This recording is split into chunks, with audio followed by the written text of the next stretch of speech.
welcome to the Free Cheese episode 359. I'm your Joe Dix, joined by Matt Zellner. Hello.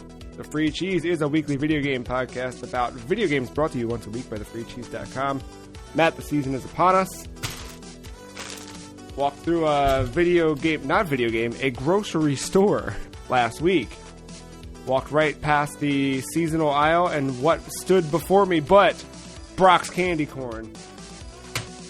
Best of the best. Mm-hmm. I was sad, though, and I know you are, too. Here it is. I was making sure you got to this point.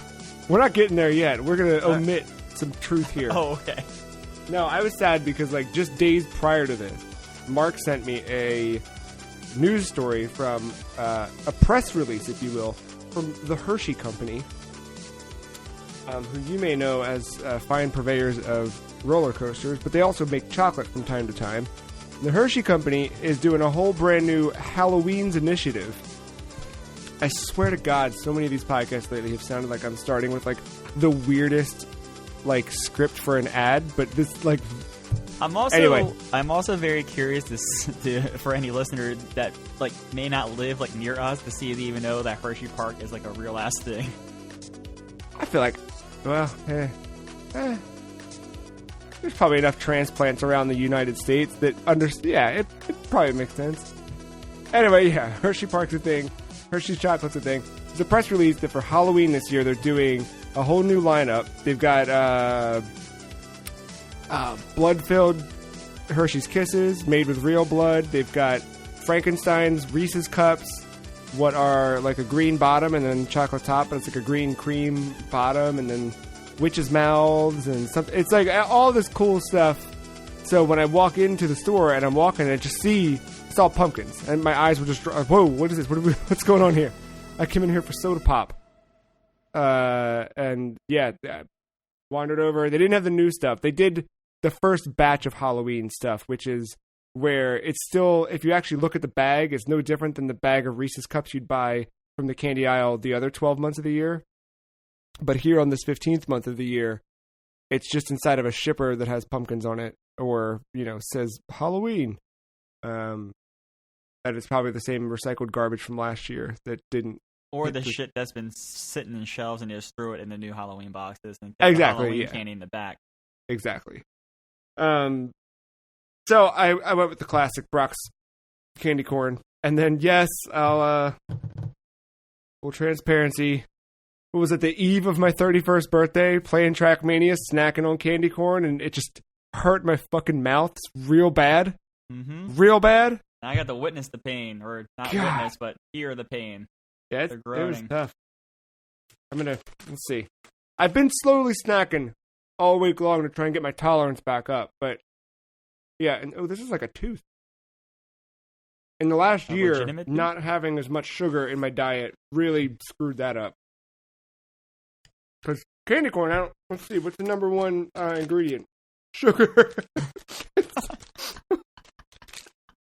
It's literally sugar, followed by corn syrup, which I don't know if you know is also fucking sugar, followed by confectioner's glaze or shellac, which is sugar.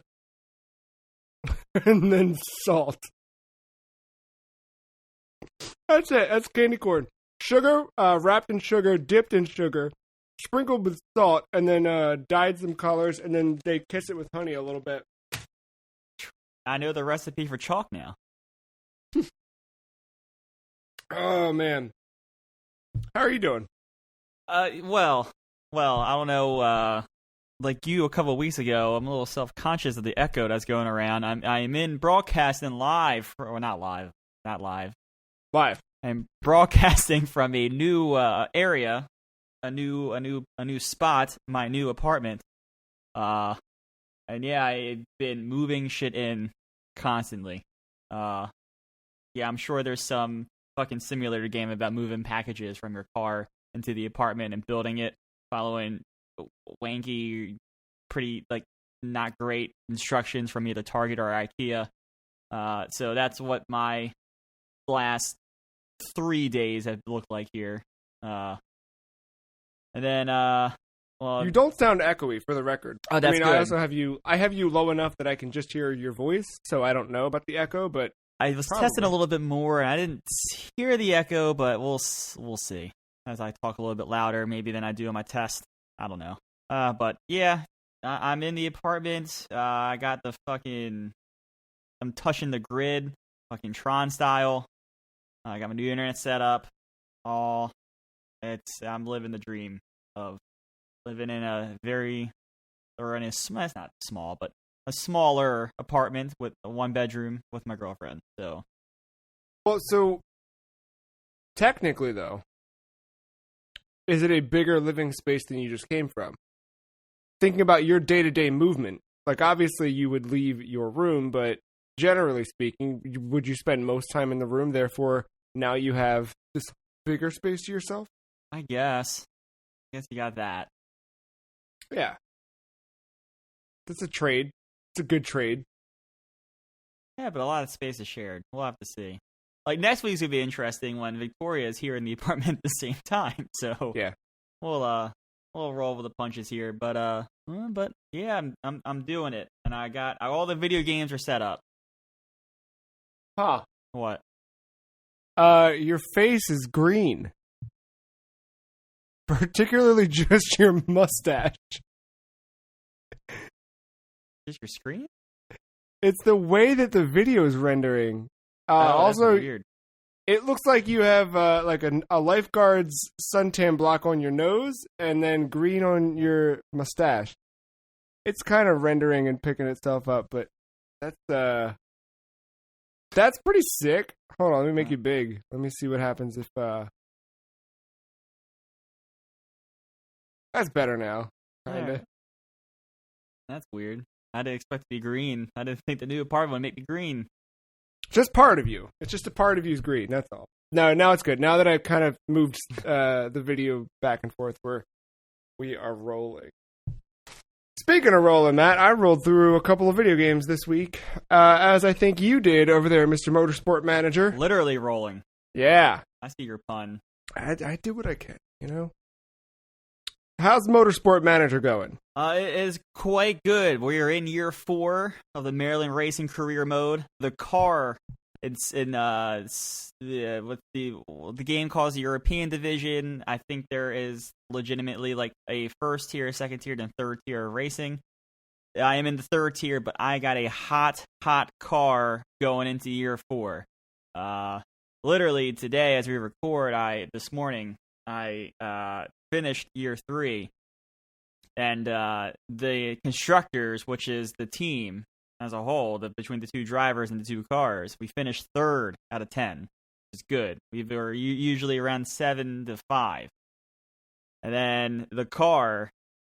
So as you build your new part, you kind of get like a number, like a kind of like an overall rating. I don't know. It's just an overall rating. So they usually are like white, and then it shows you green for your best part, and then sometimes they show purple. And I had to look up what purple meant. Purple means that part is the best on track. I got a lot of purple parts. You should have known that.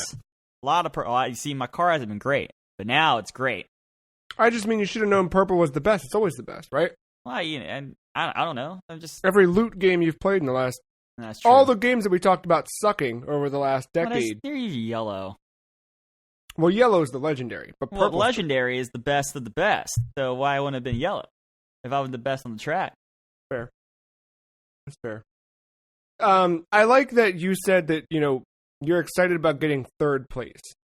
Because I feel like often games like that, or games generally, it's like, okay, let me get first. And it becomes very easy to get first, and I feel like first place, you really should be the best if you're going to get first place. So the fact that you're celebrating getting 3rd is like, it tells me that the game doesn't emphasize just like easy wins.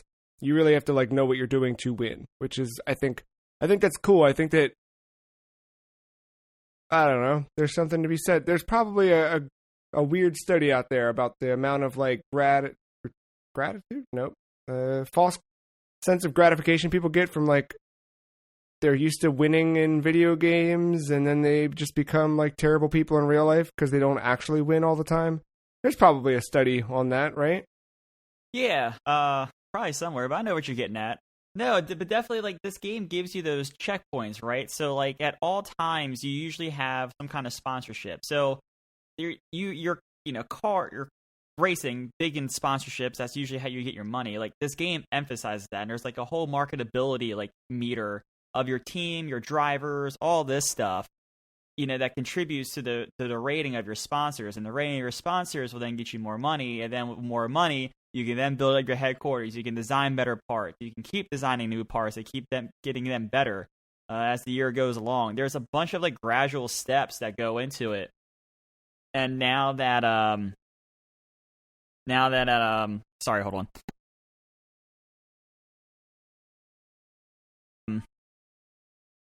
Shit, I lost my train of thought. Sorry. Yeah, now that I'm like just keep hitting those sponsor goals, like there's like a lower tier sponsor goal, a mid tier, and then a high tier.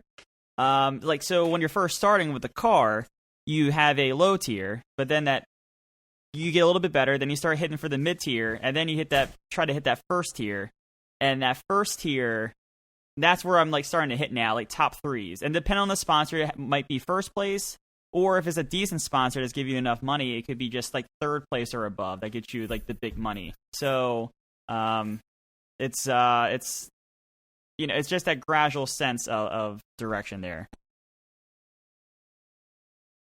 Yeah, I don't remember the last time a game let me lose like that. You know what I mean? I think there's something to be said about like the Bloodborns, the Sekiro, those things of the world that like they remind you that you're not top dog and you need to earn that right and everything. But again, like something in like a racing game or a sports game, like, I don't know. I feel like every time it's been a while since I've played like a sports simulation game, but I feel like when it was like, you might lose. So I felt like the only time I'd ever lose in like a Madden season or something, if I was like on the management mode or whatever the hell it's called, is if I like let this game play out itself. Otherwise it was like, cool, I'm going to drop back, I'm going to Hail Mary every single pass I know, but like it worked because the AI, you knew how to play the AI, right? And it's like, there's something about, and I think that's why I heard, those two guys, there's two twin guys, the Sklar brothers. You know the Sklar brothers? Jason and something Sklar. Not. They're comedians, but they're like the creepy twins that like they know what the other's thinking and they like finish each other's sentences like in a way that like they actually started the sentence with inside of the other brother or whatever. But years ago, I remember them saying on their podcast that sports are the last standing form of actual unscripted drama.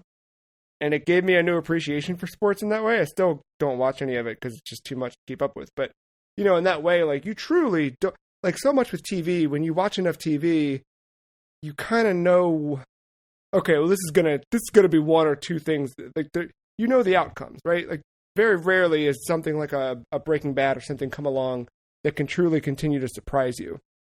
Where, you could follow stats to a certain point and look at sports and be like, okay, well, clearly the whatever are going to have a good season this year because they traded this guy for this guy. You know what I mean? Like, you can look at it from that point of view, but still game to game, there's that level of surprise. That again, like, doesn't happen in a simulation, and I'm getting beside myself, but that's the... Yeah, we can roll into why, like, live TV is, like, the best ratings come from sports because of what you said, the unscripted drama of, like, right. Like I remember that moment. Like, I was watching on this couch right here 4 years ago. Like, I'll always remember when someone hit a game go-ahead trip or double for the Orioles in the ALDS of Game 4. Sorry, no. Game 2. It sounds like you always remember that moment. Yeah, Game 2, but like, I know exactly where I was on the couch. I remember the time. I know where my mom was standing. Like, that stuff like translates, to what live TV is, today. But yeah, it's like, anyway. Do you remember the mid-season cliffhanger of the third season of The Flash? Like, no. No, I barely remember the cliffhangers of Mr. Robot. That's like one of my favorite shows ever now. Yeah, you know what I mean? It's like, it's hard to replicate that. So, again, I think the point I'm getting back to is, like, I feel like most simulation games tend to still skew on the side of like ease of access and the way that you can kind of like you can win. So to hear that you're not winning, I kind of dig that.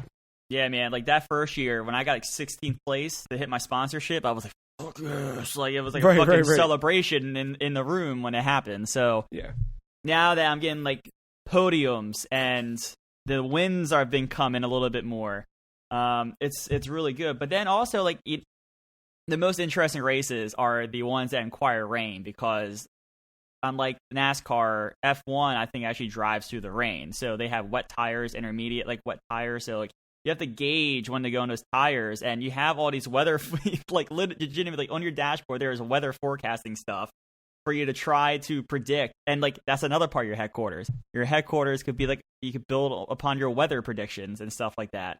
So like that is an interesting part of some of the wet races, is like when to go on the wets. Should we stay out on the dry tires just one more lap? I know our pace is going to fall off, but it's going to be enough to get like just it would be no pit stops during the wet period because the tires will last long enough.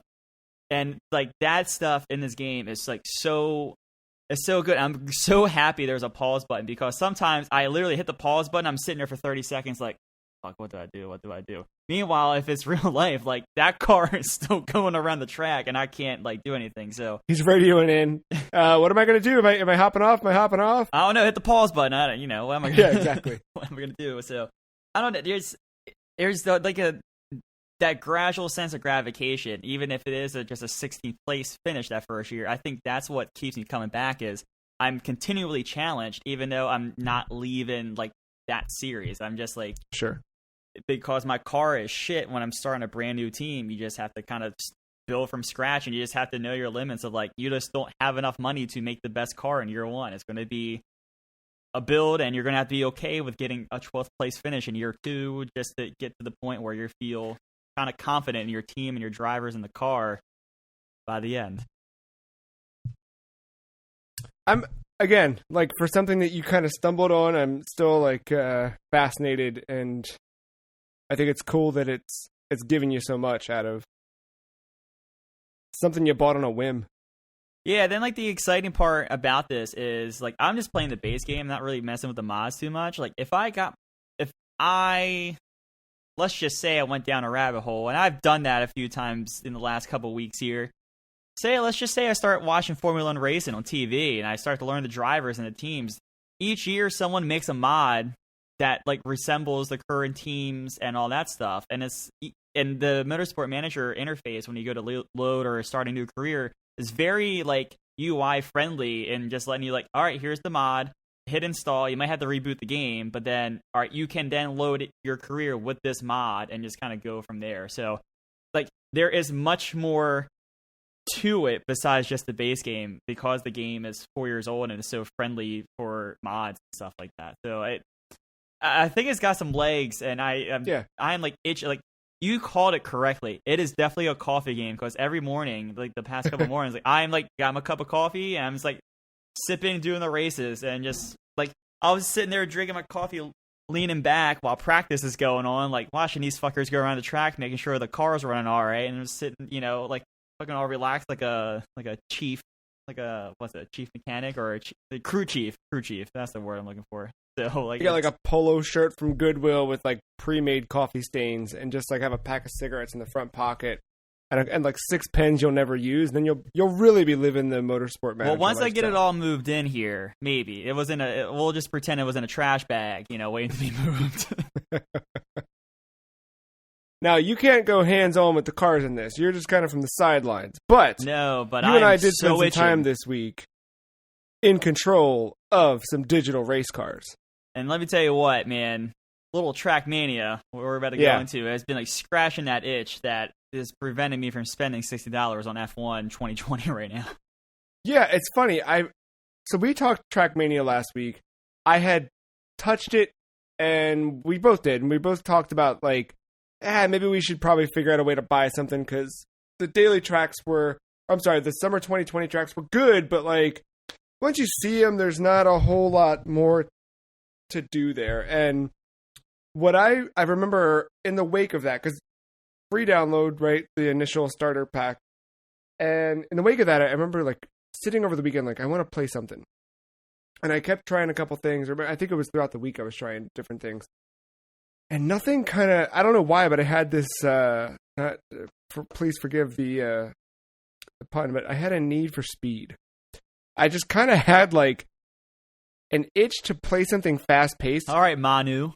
Yeah, you know, and I kept thinking about playing like Dead Cells, but I didn't want to play Dead Cells, but I needed something that had that like, you know what I mean? Like, and I was like, where is this coming from? Like, have I been playing like slogs of games? And it was like, no, it's because I played Trackmania, and that sense of like, you're flying, right? But then also you can just quickly restart. I think that sensation, I was just craving that so much. So with that in mind and remembering, oh, I need to play more Trackmania, I jumped in and I just kept playing whatever. You jumped in and you said, dude, the $10 is worth every cent. So I made that purchase as well.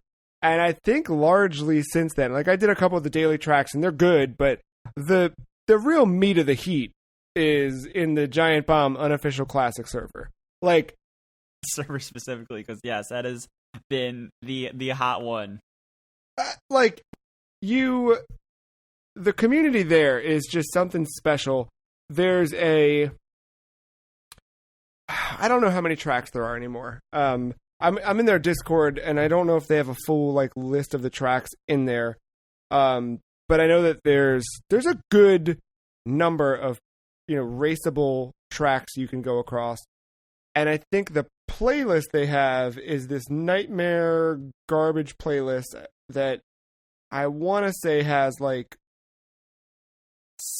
maybe it's not 700, 100 songs on that playlist, 150 songs. I don't know, but there's like 7 pages in that widget, at least on Saturday. I don't know if anyone's added more garbage to it. It's a lot. It's a lot. And I mean like the good garbage. Yeah, like Taco Bell, Pizza Hut, you know? Yeah, I mean they're all dubstep remixes, which is important. Yeah. But yeah, I mean, so with what's interesting about, I mean, again, the Giant Bomb unofficial classic server is, I think that what is it Nadeo? That's the name of the Ubisoft developer. They have done. Not sure. That might be it. I think that's what it is. They do, you know, there's standard tracks that you get with just playing the game. You know, the ones they have released for the summer rotation. They are generally good at showing you without teaching you, or teaching you without telling you. Let's try it that way. How to play the game, right? Like, it doesn't take but a few laps around certain tracks to understand some of the mechanics. I'll say that some of the stuff is still like reactor booster down, and this, like some of those things are kind of like, wait, what do I do? How do I do this? Some of the stuff where you don't know, should I should I brake in the air or should I accelerate in the air? Like, what should, some of those, you know, maybe could use like a line of text, maybe just like, yo, this is what you do here. I wouldn't hate that. But like the whole tutorial, there's just nothing. It is just you kind of exploring and just kind of getting the feel for it. And part of the tutorial is you hitting I use an Xbox controller, so me hitting the B button to restart. Yeah. And I think that is the tutorial in itself. It's like, it is okay for you to restart 13,000 times on the same track, because let's just face it, you know, the Giant Bomb one's kind of still like evolving some. I think they're trying to like, you know, get rid of some like the not so great tracks and get some good ones in there. But like once that kind of gets steadies off here, like it is you seeing the same 15 tracks over and over again. And right. I think there's something to just like, there's something to it just being hands off. Like the reactor stuff, yes, but like I feel like if I did the tutorial with the reactor stuff enough, like I would get it, right? I just didn't have the patience. I did it like 4 times. I did it enough just to get like the first medal I could, and then just moved on. But if I took the time to do it 50 times, I think I would know how reactor boost up or down works.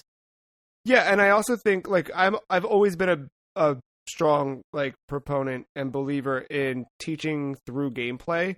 Like, I hate so much, and I don't think I ever really was conscious of it until Ron Gilbert called it out.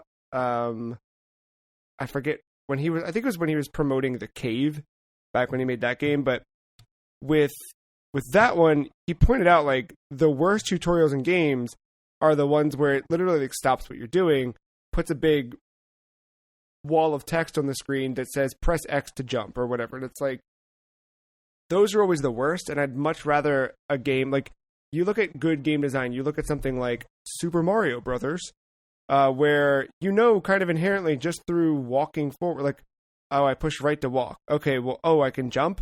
Okay, well, when I jump, there's a question mark. And you know what I mean? Like, everything about that, it's game design 101. And so I think having the line of text in something like Trackmania would make it worse in that way. Like, I think that you're right. Like, the beauty of Trackmania is just playing it and playing it, playing it, playing it. I got sidetracked for myself, but the thing I like about playing these community tracks is some of them are bad, right? And they're not like super well made. They do something just because they could do something, but not that they should have done something. In a fucker spot, just to say, there's the ice, and you're gonna go flying off the track, and you're gonna hit the Y or B button. Yeah, it's like some of it they do just because they could. Where I feel like what makes they're getting filtered out. They're whatever. What's great is there's a lot of tracks in there that have figured out a weird mechanic, and they've learned how to exploit that through the level design, and then that becomes the hook. And there's a beauty in that, like, oh, I got it, right? Like you're playing and you're like, how can I do this? And like, you're kind of looking at the ghosts of other players, and you're still like, I don't know how the hell they're doing it. And then you're like, okay, what? I'm just gonna, oh my god, and that is like such a real, palpable thing. And for me, that is like if you go do like the quarter pipe thing, you're riding on the wall to come back down, like it is to that, or even to like the first turn before a checkpoint, like right off the start, like you hitting a turn so that way you get the perfect 100th of a second turn and just mastering that over and over again. Like I think it's almost the same amount of satisfaction from the little 100th of a second to these major things where like it almost prevents you from completing the track. And I think that's what's so great about this. And that's one of the other things about this game is like there's 2 buttons and then 2 restart buttons. But right. This game is so technical. I don't think I've ever seen like such a technical thing with so much simplicity. Yeah. Not that I've played in recent memory. This is almost like Dota levels of complexity without the fucking whole, there's not enough keys on your keyboard. Right, yeah, there's nothing on the screen, like it's a car and a racetrack, but it takes so much understanding of it to like, really get good at it. And this is one of those things where this is almost, I don't know about you, but like for me, this is almost like that Hitman thing again, where like we relate to the party, and like there's been other Hitman games, but for whatever reason, this one was like the one I jumped into the most, and it is just like it is grabbing me by its hooks. And I don't know if it's just because of I'm a car person now. I'm a car man right now, but like I'm a car guy, I could easily see me hopping in, just being like someone like I don't want to play the thing that's I should probably sit down for 3 hours with, but like I don't know what to play. Oh, let me hop into a random room, even if it's not the giant bomb room, for an hour, and just like I'm just having so much fun with it, and I keep like whenever I can get to my PC right now, it's like Trackmania is one of those things that I'm thinking about playing. Yeah, and it only makes it better when you hop in and it's like, oh, what is this? Say It Ain't So by Weezer, but it's a dubstep remix? Okay, sick. And then it sucks, and you start writing it off for 30 seconds, and then it actually gets good all of a sudden, and you're like, oh, all right, I can dig this. And then, I don't know, I don't know if it's just me, but every song that comes on in that playlist, I just hear Jeff Gerstmann just be like, this is what we need. I mean, it really is. Like, it's just, what I love is, so they have a link to the, it's a Google Doc, Google Sheet. It's just the song list, and the songs are broken up by tier, and you have either S plus tier songs or S tier songs. There's no A, there's no B. It's just S plus or S tier. It's perfect. But yeah, no, I am digging Trackmania a whole bunch. It's just something to come back to, like, over and over again. Like I know that, like, later tonight after we wrap up, that'll be something I'm hopping into for a while, you know. As long as it sucks because I'm like so separated from video games right now. Like I played a little bit today, but man, I'm just been itching, and Trackmania is one of those things I'm itching for right now. What'll be the thing, like, once you have, like, time to breathe, even if it's like you get done moving a couple things, whatever, and it's like, all right, I've got an hour before I'm gonna fall asleep. Like, that's an easy one. Like, that's exactly what I did last night. Like, we watched whatever the hell, and then it was like, we're kind of done watching this, but I'm not gonna go to bed now. I'm gonna go play Trackmania. You know what I mean? Just kind of like, yeah, and then that's also like the beauty of it, right? Like, if you have 20 minutes to kill, Trackmania is like a perfect thing. And then now it created a desktop shortcut for it, so I don't think you have to launch Uplay and wait for that bullshit. So we're rolling along. Because I here's what I did. I tried Trackmania, and I was like, I don't know about this. I legitimately. So I was like, and I left the Uplay launcher on my desktop to remind me, uninstall this when you've gotten your Trackmania itch. Well, now it's completely flip flop. Like, Uplay launcher, fine. You can hang out on my computer all you want, man. Because I got the big old fat Trackmania button right there, ready to roll when I'm ready to roll. Yeah. Before you move on, I just want to kind of say, I know I said this last week, but I do indeed own Ghost of Tsushima. I just have not gotten to it. I know this will release on Monday. Because of the whole moving situation, we record it even a little bit earlier than we usually do. But it is downloaded. It downloaded super fast, by the way, because I'm on the internet. And then I will have more thoughts around it next week, just in case you were coming here for that good Ghost of Tsushima content. Yeah. But I am very excited to play it. Good things come to those who wait. You know what I'm saying? Yeah, that's true. Speaking of which, Bloodstained Curse of the Moon 2 came out, which was a nice little hot surprise, but a welcomed one. Originally, Bloodstained was a Kickstarter game. One of the stretch goals was, if we hit this goal, we're going to make an 8-bit demake of the game. And what ended up happening was Inti Creates, arguably, like, I think, still one of the best old-school side-scrolling developers in the game. Inti Creates was the one who made it, and they actually went a little bit further than just doing a demake. They did kind of like a prequel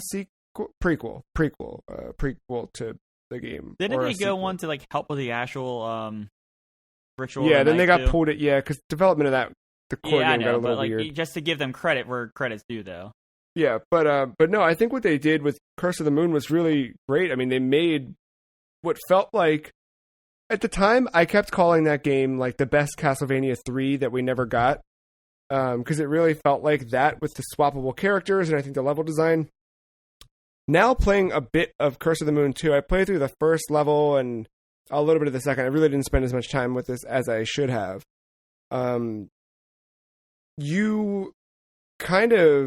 This actually feels like Castlevania 3, like in a different way. I don't know what, I think because it pulls back and it goes to this like overworld map the way that Castlevania 3 did, so maybe that's why, but I mean, it feels like, hey, what if we made an NES game, and then what if we made a sequel to that NES game a few years later?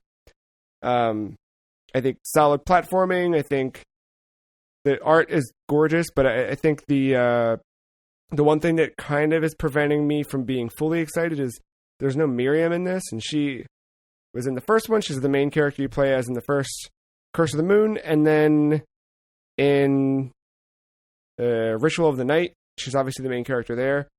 I need to go back and look at the timeline of things, because I'm sure I'm putting my foot in my mouth with how things ended up in one of the games where she can't technically be playable in this because she's somewhere else or whatever.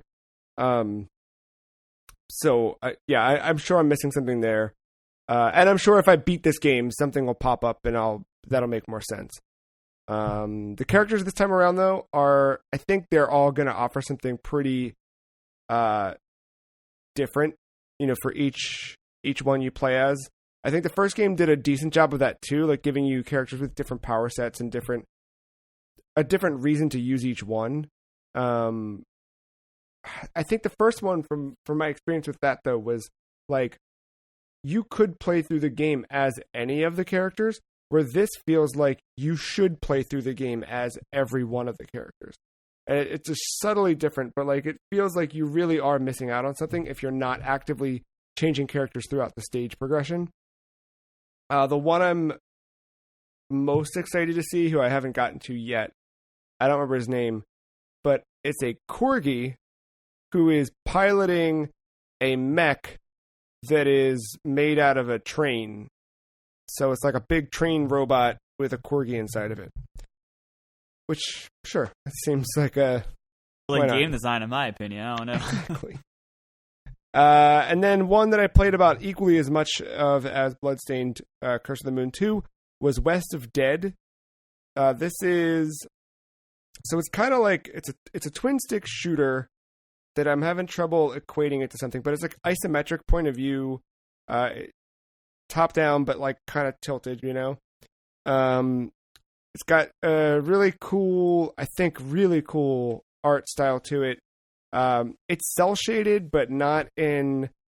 they do a lot of really clever lighting tricks with this. Like, there's a lot of dynamic lighting at play, and I think their use of shadow is really good at masking where enemies are hiding in each room you approach, and then you have to kind of either use the environment to discover where the enemies are hiding, or there's in some rooms you'll find hanging lanterns or candles or lights or something.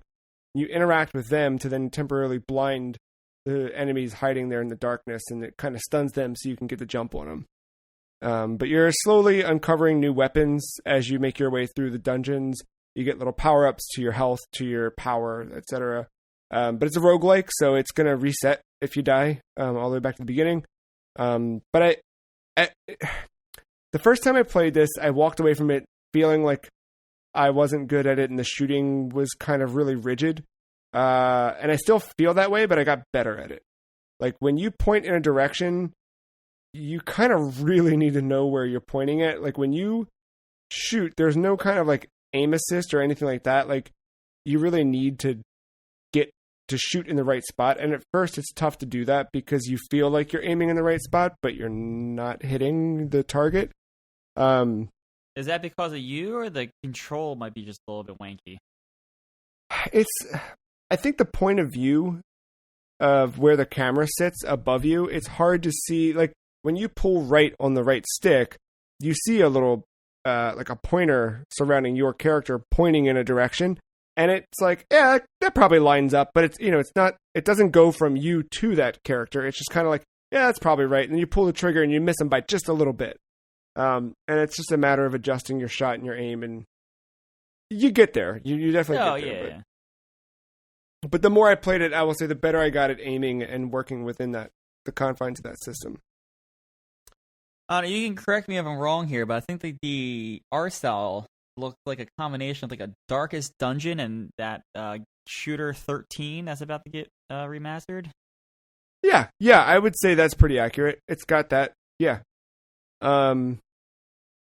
It reminded me of like really good comic book art from like a weird Dark Horse comic or something. Like, you say all the environments like super dark, like Darkest Dungeon is. Well, I mean, it's a goddamn title, but like, yeah, they all look like that same level of like lighting and shadow work, and like you said, the shadows appear to be popping with the stills I'm looking at from Steam, but yeah, it definitely has that 13 look to it as well. Yeah. That is out on Game Pass for PC and Xbox. If you have Game Pass, check it out there. I think it's worth checking out. I made it through the first area. I don't know how many there are. I don't know if it's like 4 like Spelunky or whatever, but it seems like it's got that kind of thing. Like, I made it through the catacombs. I'll say the second area did not seem wildly different from the first. Like, it's not full on Spelunky style where it's like, I'm in the mines, I'm in the jungle, I'm in the Arctic. You're still kind of in that cowboy western whatever underground crypt, but it changes a little bit as you progress. And then, Matt, the big one, of the week was Halo the Master Chief Collection. Yes, tell me. I'm unsure with this game. So this after is all a my video time following and being a part of the free cheese, I do not know what the MCC is. With the impending Halo Infinite first look we're about to get in this week, just a couple days out. Thinking about that, I was like, crap, we got to go back. We got to finish Halo Reach and we got to finish Halo 5. But I don't know if you know this, but you were just moving. So I knew it'd be difficult to schedule time for us to sit down and actually, the three of us, me, you, and Mark, knock out finishing up those games. But I had that itch and I needed to scratch that itch. So I scratched it in many ways. I spent the last week just diving way back into the multiplayer of Halo. And just having fun, just laughing my ass off with goofy physics crap and just having a dumb time playing that game. Getting a little bit better, but not, I still suck, but I'm having fun with it. And then I had a gift card lying around for Xbox that I never spent on anything because with Game Pass, I found it's like most of the things I'm going to play end up there anyway. So I had to sit there and I was like, Game Pass is going to get even better here soon. Right, yeah, stay tuned for the news. But I was like, you can also use those on Xbox.com.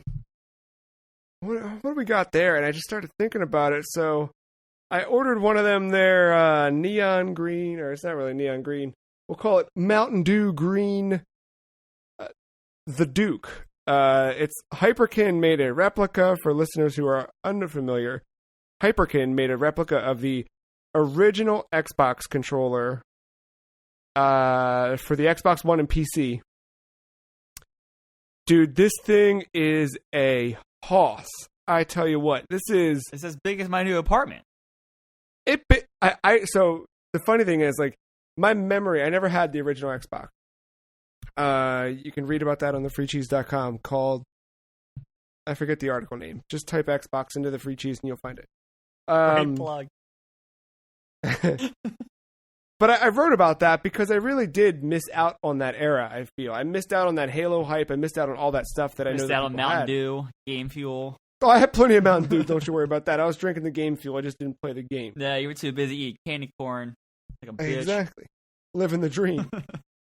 And so I did. I missed that out. But I remember holding an Xbox controller, and I had played Halo at friends' house and stuff here and there. I think in my memory, the Duke, as has come to be known, was a slightly bulkier 360 controller. So my memory of it still is smaller than this guy actually is. Now, the odd thing is, I've been playing Halo Master Chief Collection with it since Wednesday when it showed up. Did it show up Tuesday? I don't remember. Wednesday it showed up. And now I can't go back. Like, I don't want to touch another controller because it just feels right. But it's a big dude. Like, I don't remember the last big. I think the Xbox One controller is still pretty big compared. The DualShock 4's got some fat legs to it, you know what I mean? But like some thick thighs on that DualShock 4. If that DualSense comes, another foreshadow to the news. But the Duke is a force, man. But I like it. I like the sticks on it. The sticks have a cool. The right stick's more convex, and the left one more concave on the tops of them. So it's like I don't know. That's a neat little thing. They brought back the black and white buttons. So they added two little shoulder buttons, so you don't have to use black and white. You can use an LB RB. But like in a pinch, I can like. If I'm in the middle of like trying to swap weapons and reload or something, I can kind of like roll I don't know. It's something. I thought white was for flashlight. It was back then, but now they've like mapped everything. Okay, and right. Yeah. I would say I remember those buttons being pretty useless in Halo 1. Yeah, this they just make them mirror LBRB. And you can't go full on button remapping in this in Master Chief Collection, but you can change 10, 12 different presets. It's intense. So there's stuff to do there. But the one thing I thought was pretty cool. So I'm playing on Xbox. That Halo, I am super happy they brought it to PC. I think that's cool, and I think that gives life to the game in a big new way. I've seen a lot of people sharing and posting stories about playing it on PC for the first time since playing it on 360 back in 2007, and I think that's really, really cool that people get to relive that experience. I always look at that game as a console game. Halo is just consoles for me. So the thought of playing it mouse and keyboard doesn't really I think you and I did that. We played Reach, and like halfway through playing mouse and keyboard, I was like, I'm going to plug my controller in. Just didn't feel right. No, I don't know why. I get that, but like you can do it, because I had the same thoughts about Call of Duty leading up until this year, and then here I am, mouse and keyboard boy in Warzone, dropping in. I mean, I could make the switch. I'm not saying I couldn't. It's just something about it feels right on a couch with a controller in my hand and whatever. So, I've been playing on console, but it did come out on PC this week, or at least 3 came out on PC, which that should be. They're almost done, because you can already do Reach 1, 2, and now 3. So then it's ODST and 4. There's 4 in terms of PC releases. Pretty. Yeah, it's need 4. But with Halo 3, they added the second season of rewards, and they're doing non-linear upgrades, which is really rad. So, 1, you can go back to the previous season and still just work through season 1 if you wish. But 2, you can jump. I think it's basically like you can't move on to tier 2 until you've unlocked everything from tier 1. But you don't need to unlock them all left to right, I think.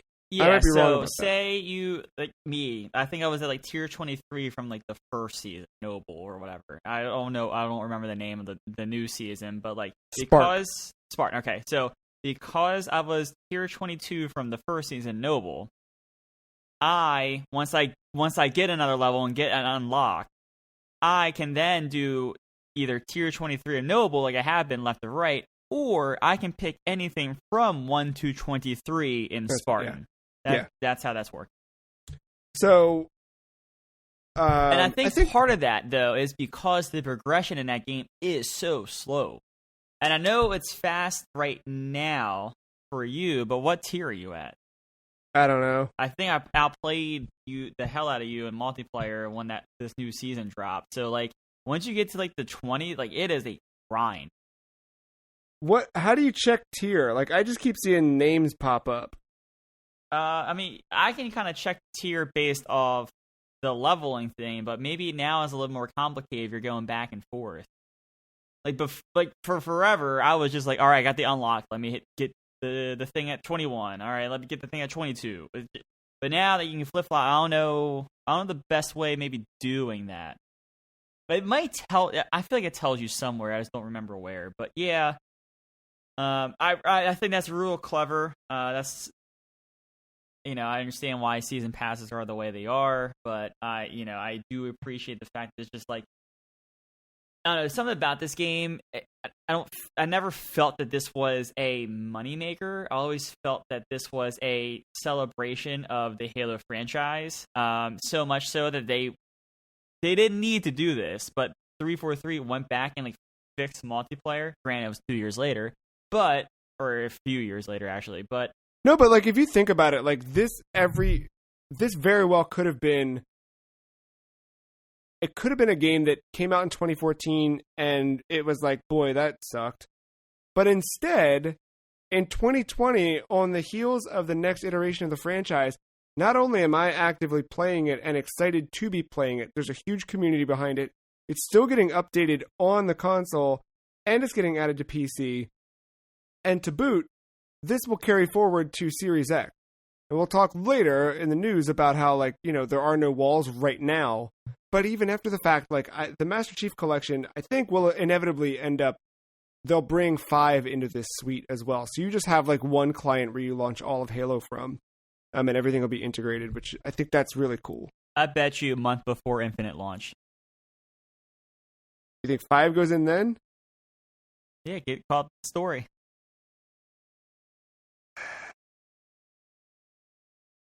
I want to believe. My only objection to that is time. You know, like that's. Yeah, but the Halo people will have. They've already completed 5. They didn't want to move on, or they don't. You know, whatever. The people that are like, if you play 5, you get it for free, I guess, if you own the MCC or you're part of Game Pass. I think that just, maybe a nice flame of like, all right, Infinite, bring it on, I'm ready, I'm all caught up. Wait, is 5 not on Game Pass? All right, sorry, I'm wrong. All right, you're right.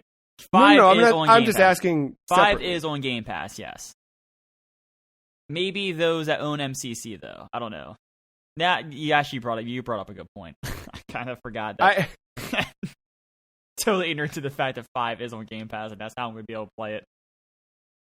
No, but I think eventually it should be in there for sure. Like it needs to be integrated in there just for. A reason to bring it though. 5's not on PC.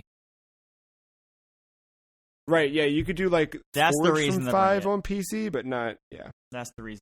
Unless they just port it, and then I don't know how you would do that, but I could easily see that becoming a part of MCC sooner rather than later to kind of start building the hype.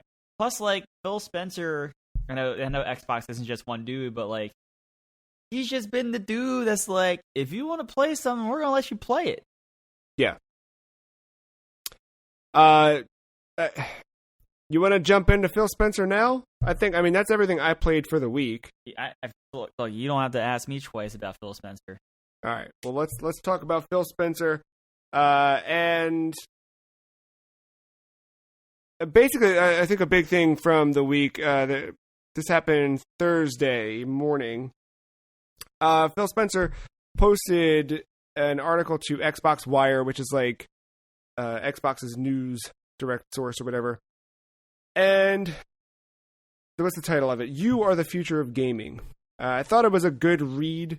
It's funny, like, I was talking to Mark about this when we were playing Halo, just over voice chat, and, like, it's still direct marketing, right? Like, this is still, like, it's corporate advertising in a way, but it feels so much more human than that, right?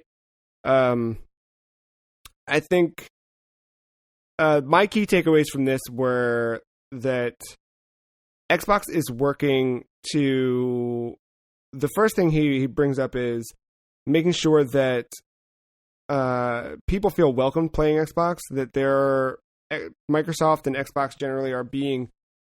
They're accelerating new technology to reduce hate speech and toxicity.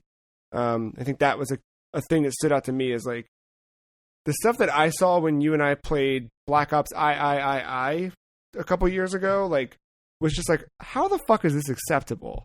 Like, and it wasn't just like a one-off that I was like, oh man, well that guy will get banned. It was like nonstop, just like terribly racist, like clan tags and pictures and just garbage, like just fucking trash that Activision just didn't do anything about, and like very clearly could have, because they're doing it now.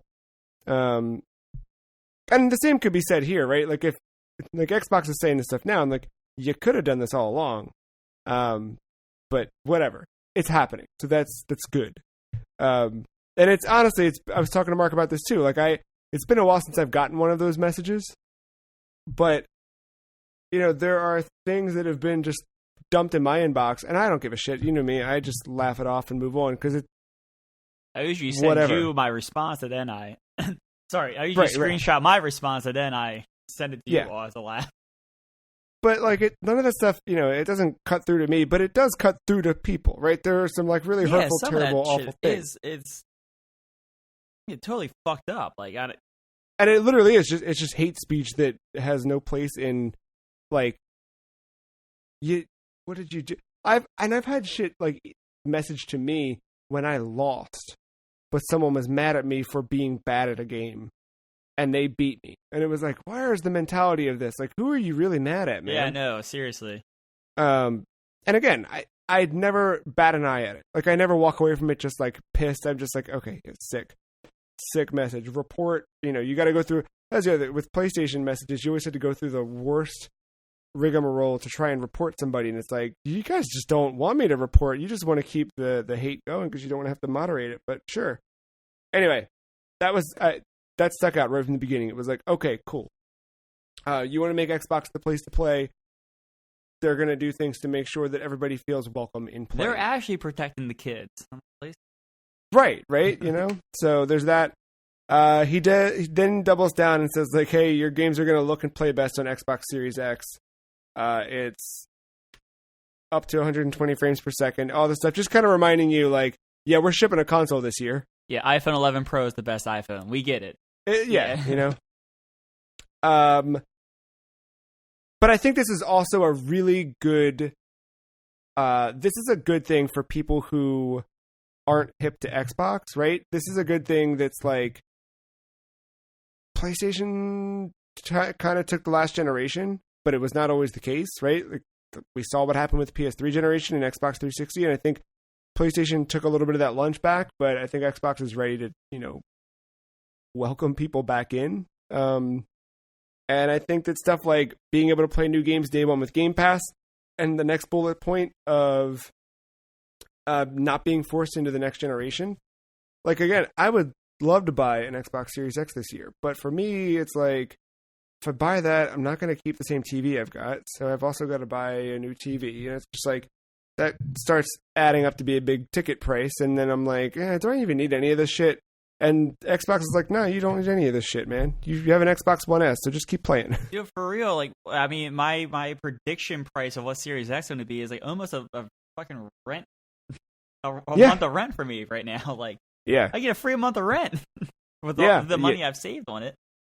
But this is, with that, like, and this is going to be the controversial thing, and there's going to need to be studies that kind of like look at this kind of stuff and poll people, but like the whole like, you're cool, play wherever versus PlayStation 5's like, you're going to be able to play Miles Morales on PlayStation 5, like, right, that's gonna be the big controversial, like, I think, swinging point in all of this. Like, Xbox is gonna have the better word of mouth, but are they gonna move units, or is it gonna be like one of those PlayStation 3 things where people forget PlayStation 3 ended up winning and outselling an Xbox 360. It was just so heavily dominated by Xbox at the beginning of that cycle that people, by the time we stopped caring about it, that's when PS3 overtook Xbox, between Europe, United States, and Japan. So I don't know, like, I think that's going to be a big topic when we get into all this. But yeah, sorry, we're oh no, I've been having those same internal, like, kind of like, because this is the difference, right? Like, I already, like, tennis game. I got the smallest little entertainment center set up, but like, I already preemptively have like put the blacks on the left side, and I left room for the whites on the right side, and the white is the Xbox, and what is soon to be a PlayStation 5 that I know I am getting as close to day one as I can, because I needed to play Miles Morales and whatever else that comes. Probably, hopefully, Demon's Souls not too soon after, or not too long after. Yeah. Yeah, it's And that's the crazy thing. The debate's never been, am I getting a PlayStation 5? The debate's been if I'm getting a Series X, but like Xbox is like so much higher with like the good grace right now. And it's a weird. Yeah, that's the weird thing. Like, I feel like I have to buy a PlayStation 5 because of what's going to be on there, but I so want much more confident in Microsoft. And I want to buy an Xbox Series X. That's like, PlayStation 5 feels like an obligation, where Xbox Series X is like, I want to spend my money on you. And I wonder how that's actually going to shake out. You know what I mean? Like, I don't know. I think also, like, supply, there's a lot of things that are going to affect both of these. But another big one is like backwards compatibility. The fact that everything that plays on Xbox One is going to move forward, including controllers, accessories, all that stuff. is all coming forward, and the emphasis on smart delivery, which, PlayStation's going to do. They're not calling it smart delivery. They don't have a cute marketing term for it, but they're doing the same thing, which is not like whatever. But yeah, I don't know. There's that. There's Xbox All Access also, where they're doing the Xbox Series X. So you can actually like do the monthly financing thing for that. Like he lays out all this stuff here, just kind of like, yo, here's what Xbox is doing. Get ready. This is, I think, just a good kind of summation of where Xbox has been and is going and wants to be.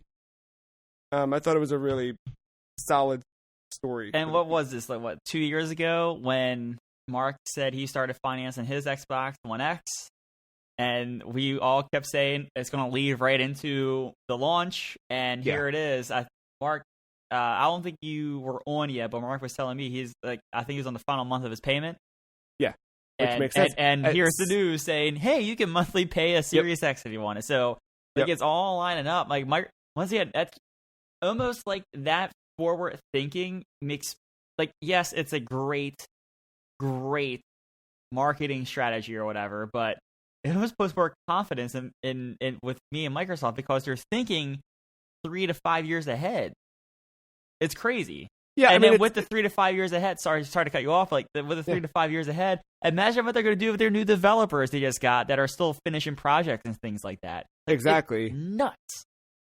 Yeah, I think that in the long run, it's wild to me where this generation started with Xbox, with Don Matrick and that Connect and TV and all of that stuff. Ghost. Here's the thing too, right? Like it's easy to look back on that stuff and kind of mock it and everything, right? But their approach to try and chase the living room was not a bad idea, because they saw from the Xbox 360 that they did have probably a lot of people using the Xbox 360 for Netflix, for all those other apps and stuff that were non-gaming related. So, okay, maybe we can grab that audience. Maybe we can do what the Wii did last year. I can see where you end up with something like that. It just, and the thing with the grab in the living room was, it wasn't even that stuff that felt It was all the stuff around the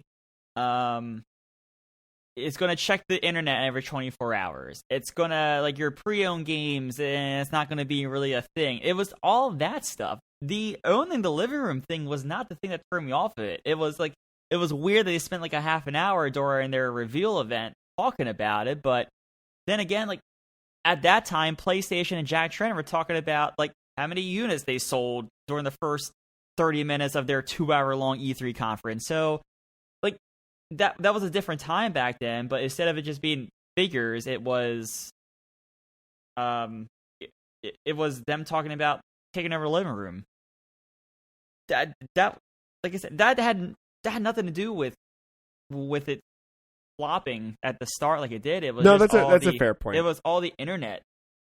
And not even bullshit, but just well, yeah, because we ended up doing that inherently by the end of this generation. Now everything's always connected. Everything's always... Xbox just tried to do the Apple thing, but the gaming market is not the Apple market.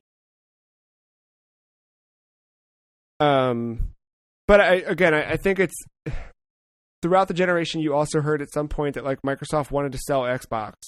You know what I mean? And that could have very well been a real thing that happened this last generation. Is that ended, but under what Phil Spencer has done under that, it's not just him, but he's obviously the face. He was the head of Xbox during all this stuff, but the decisions that were made amongst that team or within that team that got Xbox to where it is now is just it's wild, it's crazy. I imagine that Phil Spencer boardroom meeting with Xbox almost being guys, look, what if you heard and you hit the button Xbox exclusive 20 times, and he was I just need 8 studios, and we could hear this thing 20 to 30 times in an hour. How would you feel then? I think that's what happened. Yeah, they're all right, well, hold on, let's not sell our but stock. I'm sorry, I motioned with my finger, but what I meant to do was take the third arm and hit the button. Yeah, I get you, Phil. I like that. Anytime Phil Spencer's gonna talk, whip the dick out. Yeah, that's what you mean to say. I'm gonna be there to listen. So that was I like the sentiment there. Again, look, it makes me excited about Xbox that they're excited about Xbox. You know, it genuinely does feel like that. And I really hate the console war. I hate all of that shit because I'm an adult. But I was gonna say it was fun as kids, but now it's like I have disposable income. I can kind of get whatever I want to almost. And I guess that sheds light on why we did that shit when we were younger anyway. But boy, is it tiring.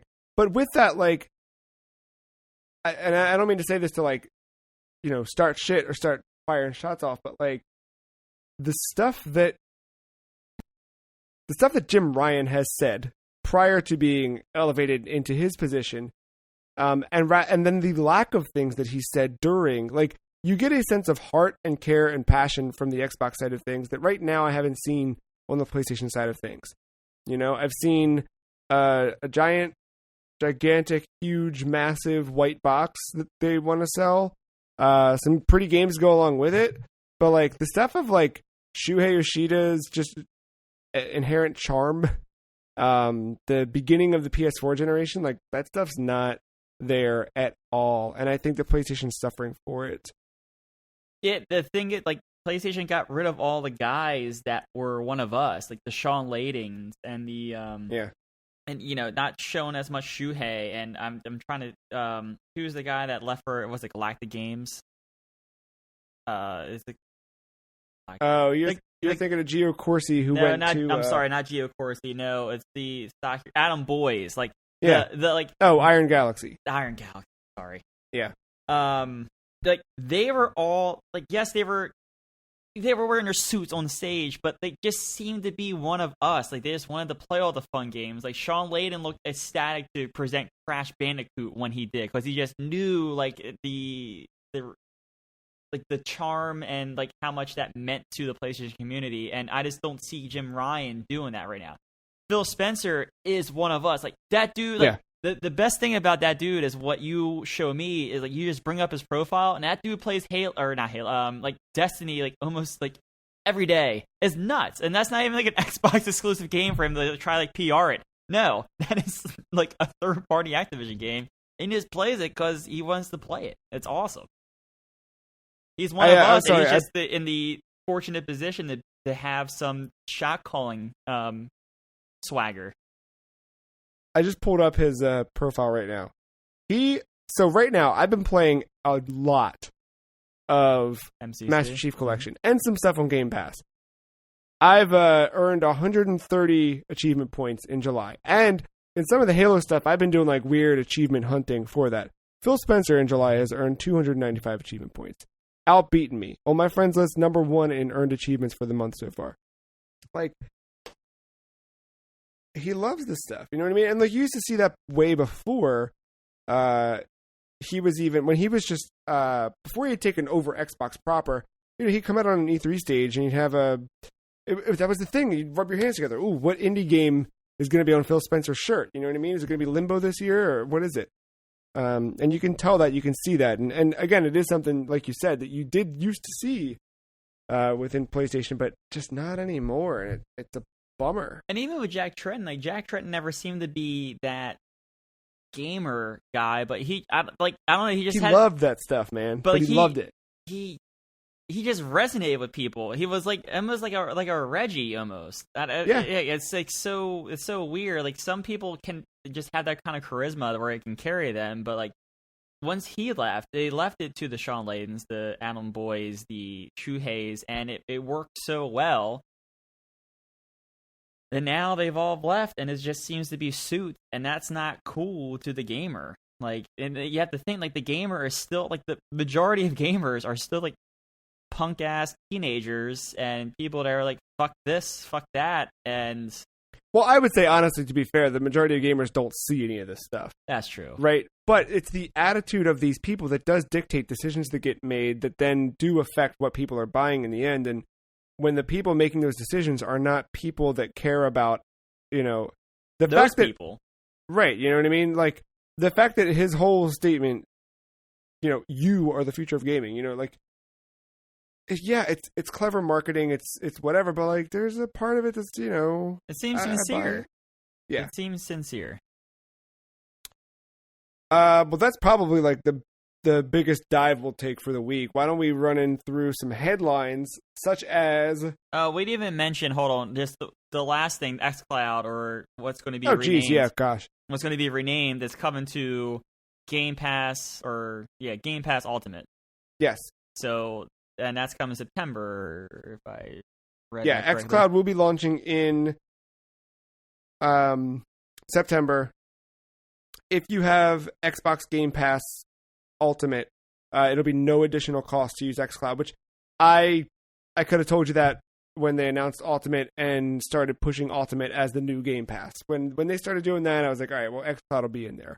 And if it wasn't in there, then that would have been a bad move, I thought. So that's cool. That's really cool.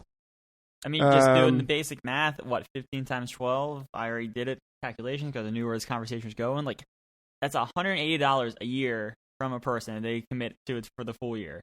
Yeah. You do that 3 years, that's probably going to be more than the cost of the Series X. Yeah. So, like, they have it's not a matter of they, fail or rise above with this. Like, they have a strategy going into this, and it's going to be the services. And Ultimate, like, it just keeps... It's already a fantastic service, and they just keep padding it. And it's insane. It's insane the value you get out of it. And I have, like, sometimes you look at the full year of what you spend, and you're like, ooh, I can't believe I spend that much on a service.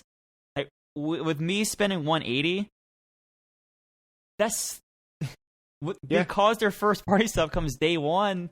That's 3 $60 games right there. And I've already played Gears Tactics, so there's one. Ori and the Will and the Wisp, that's probably 2, not 60, but that's 2. Halo Infinite at the end of the year, that's 3. That's like I was talking to my brother about this. Right there, and that's not including all the other shit that I play on top of it. Like, it's such a good service. Yeah, I was talking to my brother about the exact same thing. It's like, there might be a month where I don't touch anything on my Xbox. And I'm like, oh, I should kill that. And it's like, yeah, but price-wise, it's the equivalent of me buying a couple of these games. And I also end up playing weird stuff that I otherwise wouldn't have played because of Game Pass. So there's, Yeah, and I can hop into MCC on console with you guys, but like if I want to run the Halo 3 campaign just with a different style, I can just go to my PC and it's not like a separate $6 charge. Like it's incredible. Again, I feel like I have to buy a PlayStation 5, but I want to buy a Series X.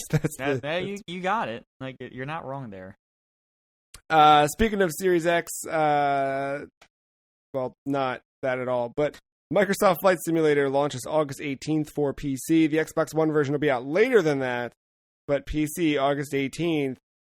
You're doing the Daniel Bryan yes fingers, but I don't think you looked at the install size of this guy. Oh, no. I'll delete Warzone for a week. I'll make the space that way. I'm looking forward to this one. It's going to be a dumb week. Yeah. It's going to be the dumbest week ever. But I am, like, jazzed about this game. I'm in. I'm fully Clouds. in. 10 out of 10. I just want to see what it feels like. IGN. QuakeCon, Matt. Oh, man. Is that you time of year? You want to do it? What? Ask the question if they'll talk. You could just say it. That way it's... No, because that will... I want to tie with how many times they're going to say it. All right, that's fair. QuakeCon at Home announced. That's the 25th annual QuakeCon, but the first one done all digitally with no one in attendance. Matt, I did what I call Command F, what some others might call Control F. Before you go on, if you just want to say the first word, I'll say the second, so that way we can remain tied. Quake. Champions. There you go. I did a hot little search through the article to see if Bethesda could name Quake Champions by name. And no, not even in there. The closest we got was they said that the 2019 to 2020 Quake Pro League season will conclude at our Quake World Championship. But it does not say people are playing Quake Champions. So I don't know what game they're talking about. I assume it's probably Quake Champions. What's it? Quake Live? Quake Arena? What's the one? Quake Arena. It could be that. Quake 3 Arena or Quake Live. I'm good with either or. Well, the Quake Live was the one we hopped into that one night randomly a few months ago. Yeah, Yeah. the good one. So that's happening. I do think one of the cool things they called out is they are going to continue to do raising money for charities at QuakeCon. And they're going to have 2 shirts on sale there. I think it sucks because like it's like, right, this isn't QuakeCon anymore. This is Bethesda, so it's or ZeniMax, right? It's gotta stretch out. So there is one that is like, cool, it's like Doom, but then it's like, and also Skyrim, because you gotta do that. Or is it being ported? Are we confirming PS5 and Series X upgrades? Maybe that's how the July 23rd event will start off for Microsoft. Yeah, I mean, my inclination is to just skip this story, but you shared it, so I'll let you. Oh, what, the Stadia Connect? Yeah. Look, they named some games, and the most importantly, they have a couple of exclusives now. I thought for sure he'd be a little bit more ecstatic for Super Bomberman R Online. Matt, I'm not gonna lie to you. I didn't open the story until right now. So I had no idea that game was coming. Yeah, first on Stadia. You then, of course, Orcs Must Die, which was the one thing that they actually showed well before that actually utilized the power of Stadia with all these things on the screen. Outcasters, developers Splash Damage, are doing a competitive multiplayer, online multiplayer game. Splash Damage, of course, just coming fresh off that Gears Tactics. And then, just kind of like some other things just to make sure that they're coming. NBA 2K. I thought this was interesting. Dead by Daylight is going cross-platform and cross-progression with Switch and the regular PC. So that's cool. Can take your iPad Pro or iPad or tablet on the go with a controller and have all your things carry over. Hitman 1, Hitman 2 are coming September 1st, then with Hitman 3, so you're going to get that day and date with their actual release in January 2021. And then, yeah, your typical things. You said iPad Pro. Are you saying Stadia's on iPad? Can't you just launch a Chrome browser? Isn't all just Chrome? Yes, but I don't know that it works on iOS. Oh, stuff all right. Well, iPad. I don't know. I don't know. You might be right. I just don't know for sure. I don't know. I don't pay attention to shit. I just saw like 3 things that were kind of sort of exclusive to Stadia. Just the fact that games were coming. I was like, oh shit, they're kind of not limping, or they're still limping.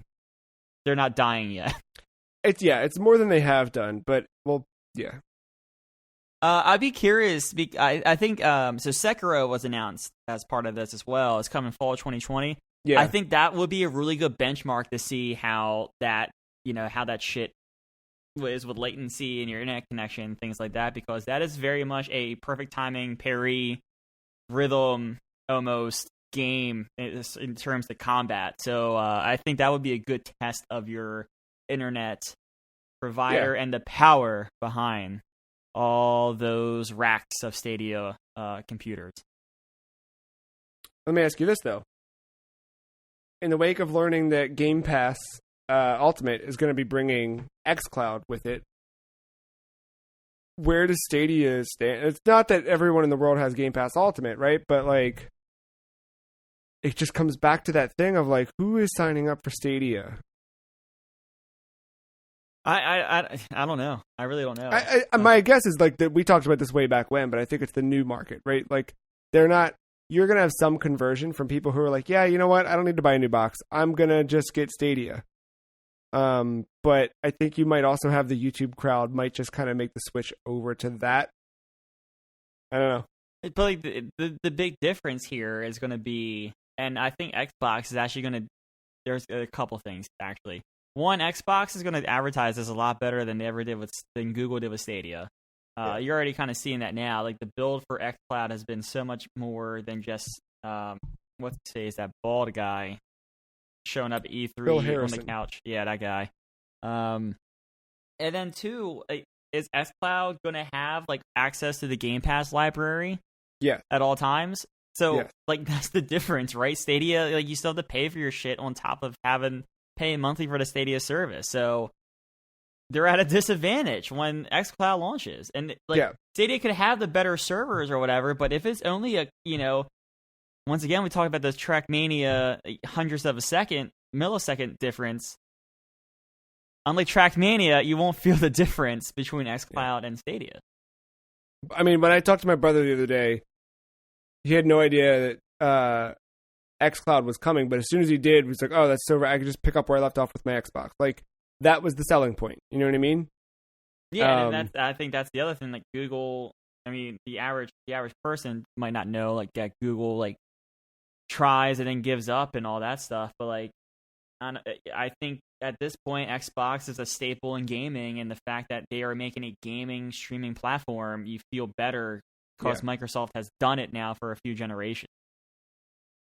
Well, speaking of not giving up, it seems like they've not given up on making that Uncharted movie. In fact, Tom Holland posted the back of his chair confirming that the movie has started filming. I still can't believe it. I don't believe it. I'm not going to believe it until there's a trailer. I'm not going to believe it until it's... No, it hits the movies. Yeah, but I don't even know what a movie theater is anymore.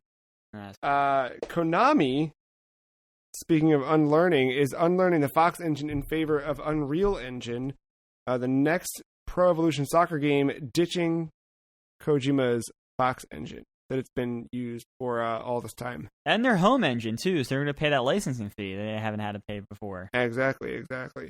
But hey, it means that Konami's still making games, kind of, so... There you go. And they're willing to spend more money to do it. True. Reggie Fils-Aimé joins Rogue Games as a strategic advisor. If you're unfamiliar with this, you might know another one of the advisors on the board by name of one Jack Tretton. What a powerhouse. So yeah, there's an interview with him on VentureBeat that talks about it, but Rogue is kind of chasing after the subscription option Netflix of games kind of thing. So, yeah.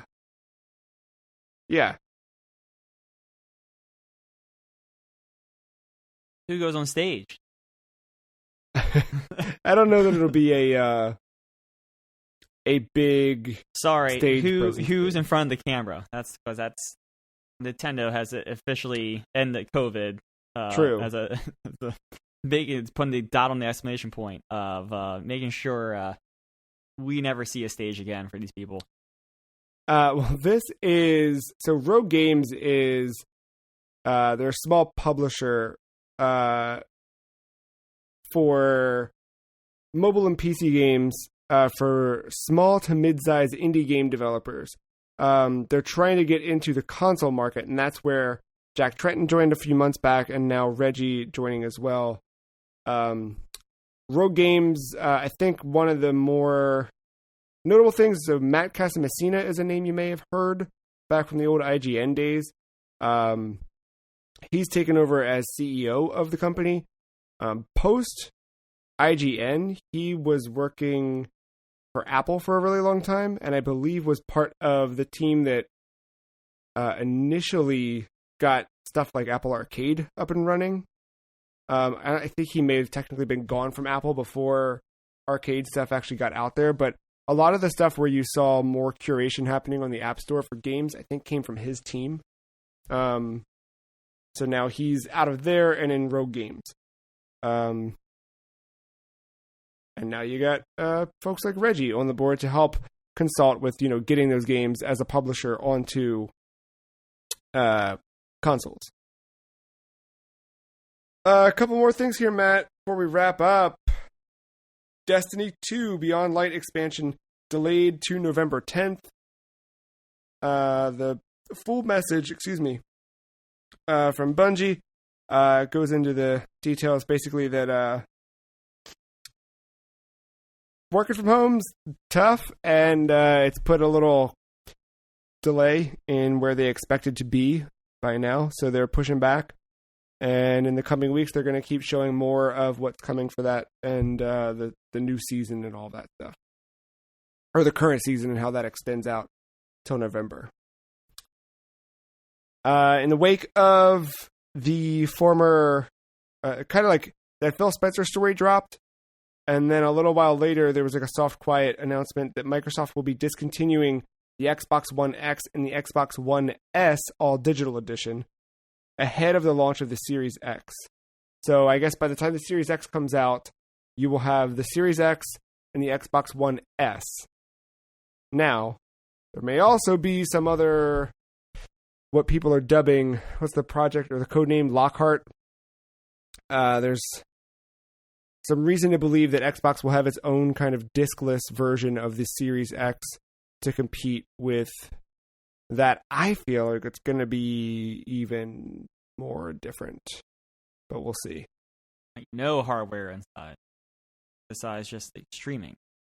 Yeah, I mean, like the original pretty rumors, much. Yeah, I can see that. Would just support xCloud, and that's like their big advertising thing around it. Is like that's going to be your xCloud machine. Yeah, I could see that for sure. And then last but not least, it looks like Jeff Keighley stole a PlayStation 5 controller to play with on camera. I woke up Friday morning and I'm running the beta on my iPad of the new software, and there's a new calendar widget, and I'm still getting used to just the design and everything, but I noticed there was an event on my calendar, and I was like, what? I'm not doing anything. I mean, like, Work. I don't have any, I didn't, Yeah. I don't have my work stuff synced to my personal stuff, but you know what I mean? So I'm like looking at it, I'm like, what? And it's Jeff Keighley touches a DualSense 5, and I'm like, what? Why is this on my calendar? But something he did for 30 minutes on YouTube today, or Friday rather. Sure, I guess. I think that's going to be one of those things where like you can talk about it, but like until you actually feel it, you might not appreciate it. Yeah. I got the side-by-side picture here of a DualShock 4 and the new DualSense, and it looks like a beefier boy, especially down that middle. Yeah. It looks more in line with the Xbox One controller. It looks like it wants to be the boomerang, but it couldn't trim the fat. I'm telling you, man, something about that PS5. I just don't know, man. The closer we get, the more I'm a little sad it's getting a little bit fatter, like the Xbox One X. Like the Xbox One controller. But like the Xbox One controller isn't the worst thing in the world. I've been playing all week on the Duke, so it's, That's my Trackmania controller, so. Yeah. Wait a second. I have one more news story here, it looks like, Matt. Sort of late breaking hot news that I did not expect to receive in my inbox this week. Hello, Joe. Enjoy this special edition Coca-Cola Insiders Club box. They're sending me one for free. Wow. Just 'cause. It had a little thing what said, hey, are you sure this is still your address? If so, it's on its way. If not, tell us what it is so we can send it to you. So yeah, I have no idea. I don't know what to expect. I'm hella excited, I'll tell you what. Man, I don't know what to tell you. Dude, give you a sneak peek at a brand new beverage from Coca-Cola before it hits shelves. Man, we're gonna go back to those Coca-Cola Insiders Club reviews, man. The live test tasting. How dope is that? That is everything I got for the week. That's everything I got. I know the week ahead is going to be filled with you playing Mr. Fix-It, Dr. IKEA Boy, but what you got planned? Oh, it's got to be Ghost, right? Oh, yeah, I guess so. You just bought that and got it installed? Yeah, I mean, I'm going to keep ticking away at Trackmania and Motorsport, and then, it's going to be a lot of Ghost of Tsushima, I feel like. And then, I don't know, I'm also down for a little MCC whenever you guys hop into that, now that I'm going to be a little more available. by the time this goes up. So yeah. Yeah, and once you're settled, we should definitely knock out Reach in 5. Run it. Yeah. Yeah, I don't know, man. All I can think about is Master Chief Collection. So, With Duke? Yeah, and dude, it's a good controller, man. It's real good. See-through green, so you can see the vibe motor spin when stuff gets wild. It's almost like an atomic green. Yeah, some would say. Some would say. So you see your Mountain Dew through the controller. Yeah, well, now I need to buy Mountain Dew. That's kind of what it comes to. Actually, I might go buy Mountain Dew right now. I would say get Game Fuel, but the Duke was well before Game Fuel, because Game Fuel was around Halo 3. Yeah. I wish they'd bring back that flavor Game Fuel. Because it was just so good. Oh my god, it was really good. They did bring it back, right? They for a Call of Duty or something. I feel like Game Fuel, like they find a reason, like they weasel a new game in there and call it Game Fuel. So I feel like it might still be like a limited release, but I feel like I see it enough now. But well, they have the this November when the new Call of Duty comes out. Dude, put it out with the new Halo. You know what I mean? Let's go. Let's get back there. Put Halo back on top. Infinite amounts of Mountain Dew. You know. But there's a sweepstakes awaiting someone to join to win unlimited Mountain Dew. You don't have to sell all your personal information and enter it. I'm in for a chance at unlimited Mountain Dew. You kidding? Well, you can find your chance for unlimited Mountain Dew by following us on Twitter. The Free Cheese is at Some Free Cheese. Matt is at MattyAce131, and I am at The Free Cheese. TheFreeCheese.com is a website you can go to and find stuff like I wrote about how I didn't have an Xbox a long time ago, but now I do. And other stuff. We made some videos at one point when we were allowed to be within 5 feet of each other. Some other stuff happened. Podcast at TheFreeCheese.com if you want to write in your stories about Halo or why you love Phil Spencer. Or if you're like, man, I want a PS5. I don't need one. I want it. I like that one. Write it. Let's feel the flames, man. Ask us anything. Hit me. Ask us anything, indeed. Hold on, you reminded me about videos. The belt's in the house. No. You bet get a frame. Next IKEA trip, I might take a peek. There you go. I think that's it. So with that, I'll say this has been another episode of the Free Cheese Podcast. Thank you, Matt. Thank you, listener, for listening, making it all the way to the end. Enjoy your week. Stay safe. Have fun. Bye.